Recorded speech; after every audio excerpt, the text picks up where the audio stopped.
आज मनी गुरु में हम बातचीत करेंगे लोन के बाजार पर और कार्यक्रम में पार्टिसिपेट करने के लिए मुंबई स्टूडियो में इस वक्त मौजूद हैं अपना पैसा के सीईओ हर्ष रुंगटा साहब। नमस्कार, स्वागत है आपका रुंगटा साहब कार्यक्रम में। रुंगटा साहब बता सकें किस तरह देख रहे हैं आप स्पेसिफिकली ये जो बजट में हमने होम लोन के फ्रंट पर प्रणब ने जो रिलैक्सेशन थी उसको एक्सटेंड किया और उसको आगे बढ़ाया है इंडिविजुअल के लिए, वहीं दूसरी तरफ हम ब्याज दरों पर भी आपकी राय चाह रहे हैं। जिस तरह से जो इन्फ्लेशनरी प्रेशर्स हैं उसके बीच कैसे आउटलुक लग रही है आपको, इसका आप जवाब दें, फिर हम सवाल जवाब का सिलसिला शुरू करेंगे दर्शकों के साथ। खैर, अगर हम पॉजिटिव साइड में देखें तो जो इंटरेस्ट सबवेंशन स्कीम था फॉर जो लोन्स 10 लाख तक के लोन्स और घर 20 लाख तक के, उस पर 1% 1 साल के लिए सबवेंशन था। वो पिछले साल तो खैर 5 या 6 महीने के लिए स्कीम लागू थी, अब की बार पूरे साल लागू रहेगी जी। लेकिन कोई बहुत ज्यादा उससे फर्क पड़ता हुआ एटलीस्ट मेजर मेट्रोज में नहीं लगता, क्योंकि ये जो अमाउंट्स हैं ये काफी छोटी हैं जी। और चूंकि सब्सिडी स्कीम है, बैंक्स को वो सब्सिडी बैंक से लेनी पड़ेंगी, तो उसमें से वो कितना कस्टमर्स को पास ऑन करते हैं ये देखने की चीज है। दूसरा रिलैक्सेशन जो हुआ था वो जो उनको बिल्डर्स को जो इनकम टैक्स में बेनिफिट्स थे जी, उसमें अगर उनका कोई डिले हो गया था कंस्ट्रक्शन का, उसको भी 1 साल के लिए एक्सटेंड किया। 1 साल का और रिलैक्सेशन हुआ।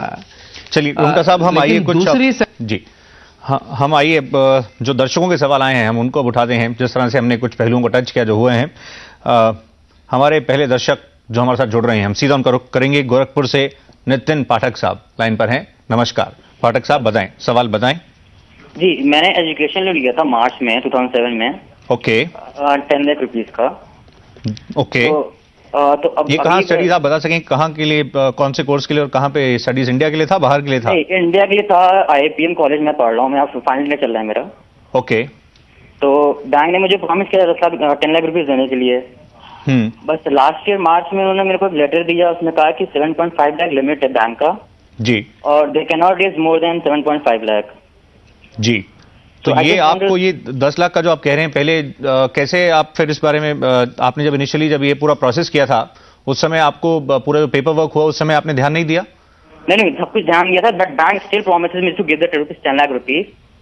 उसको आपको जिस तरह से हम आपको इस पर राय दिलवाते हैं, आप 2007 का जिक्र कर रहे हैं जी जी। रुंगटा साहब बता सकें, उसके बाद हमने देखा हालांकि उसमें लिमिट में इजाफा भी हुआ है, पर पहले तो ये भारत की जैसे बात कर रहे हैं लिमिट ये 7.5 लाख ही थी। नहीं, लिमिट तो ज्यादा भी हो सकती है। 7.5 की जो लिमिट है वो तो बिना सिक्योरिटी के फॉरेन कोर्सेज के लिए है जी। तो जो 10 लाख का इनको प्रॉमिस किया गया था, क्या वो उसकी राइटिंग में प्रॉमिस थी या वर्बल प्रॉमिस थी?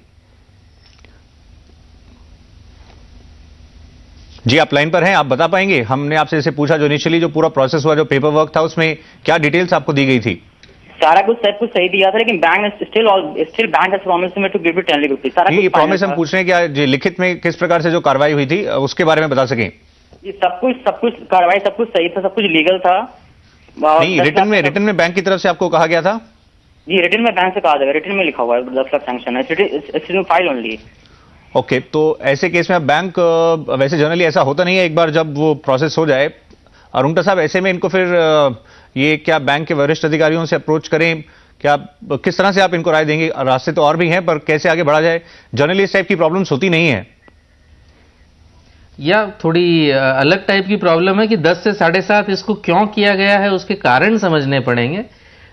लेकिन समझो अगर ये सेटिस्फाइड नहीं है उन कारणों से, तो सबसे पहले तो फॉर्मल एक कंप्लेंट बैंक पे दायर करें, या तो रेटिंग में उनको लिखे या बैंक की वेबसाइट पर जाकर एक ग्रीवियंस फॉर्म होता है वो भरें और उसका एक्नॉलेजमेंट ले लें। और फिर भी अगर 3 या 4 हफ्तों में आपका अगर समाधान आपके सेटिस्फैक्शन के मुताबिक नहीं होता या कोई जवाब आपको नहीं मिलता, तो आपको बैंकिंग ओम्बड्समैन में भी इसका कंप्लेंट करना चाहिए। लेकिन ये करने से पहले ये देख लें कि ये क्यों किया गया है, क्या कारण कोई ऐसे हैं, क्या उन्होंने कहा था कि आपको कोई सिक्योरिटी देनी होगी और वो सिक्योरिटी आपने नहीं दी है जी, या ऐसा अगर कोई कारण है जो कि बोरोवर के कारण है, तो फिर मुश्किल होगी, वरना तो इसमें रिलीफ इनको पक्का मिलना चाहिए। अगर राइटिंग में इनको सैंक्शन है 10 लाख का, so there is no reason कि वो 10 लाख रुपए इनको नहीं मिलेंगे। इनफैक्ट जिस तरह से आपने बैंक का जिक्र किया, पीएसयू बैंक्स का फोकस भी एजुकेशन लोन पर बहुत है, सरकार भी काफी तवज्जो दे रही है, काफी इस पर ध्यान है। आपको इनफैक्ट अगर प्रॉब्लम हो रही है तो आप इस तरह से आगे बढ़ सकते हैं, आप लिखित में कंप्लेंट भी कर सकते हैं, वरिष्ठ अधिकारियों से, ग्रीवेंस जो रिडरेसल ऑफिसर उनसे भी संपर्क साबित कर सकते हैं, और फिर आगे जैसे रुंगटा साहब ने कहा ऑम्बुड्समैन का भी रुख हो सकता है। दिल्ली से अगले व्यूअर को लेते हैं, कपिल लाइन पर हैं, बताएं, सवाल बताइए। हाँ, I want to ask that how much loan amount I can take without any security, education loan। देखिए वो उसकी लिमिट रुंगटा साहब, जिस तरह से 4 लाख तो है लिमिट, पर हम इसमें आपसे कुछ और पूछना चाहेंगे। ये जो 4 लाख तक हम देखते हैं किसी सिक्योरिटी की आवश्यकता तो नहीं होती, पर जनरली देखा गया है कि बैंक्स में मैनेजर लेवल के ऑफिसर्स जो होते हैं वो इसको देने में इतना ज़्यादा कंफर्टेबल भी नहीं होते, जो हमने देखा है, जो कई बार जो दिक्कतें फेस की जाती हैं। इसको आप किस तरह देखते हैं? सो ये एक दुर्भाग्यपूर्ण चीज है कि जो एजुकेशन लोन्स है इंडिया में वो एक रेशनड आइटम है, और वो शायद रेशनड आइटम इसलिए है कि एक एजुकेशन लोन बाय डेफिनेशन बहुत रिस्की होता है बैंकों के लिए, क्योंकि वो लोन आज देंगे, उसका रीपेमेंट 2, 3 या 5 साल के बाद शुरू होगा।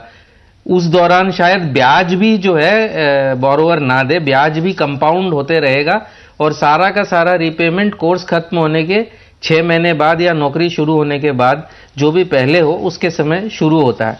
तो एक रिस्की प्रोडक्ट है बैंक के लिए, और इसमें सरकार की तरफ से कोई रिस्क शेयरिंग बिल्कुल भी नहीं है, न कोई उनको उसके लिए जो है कि कोई स्पेशल डिस्पेंसेशन है कि जिसके थ्रू उनको कोई पैसा मिलता हो।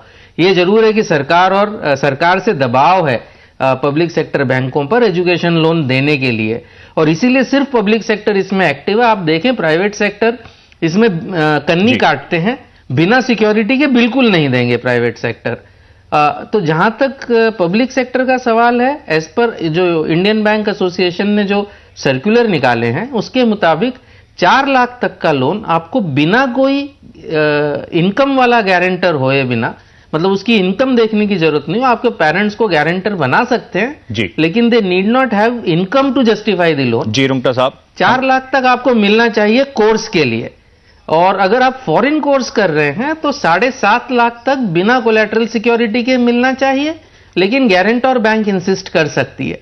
जी जी रुंगटा साहब, हम आपसे बातचीत आगे बढ़ाएंगे। तो ये तो एग्जैक्टली जो रूल्स कहते हैं, और हमने आपको जमीनी हकीकत है उससे भी रूबरू कराया है।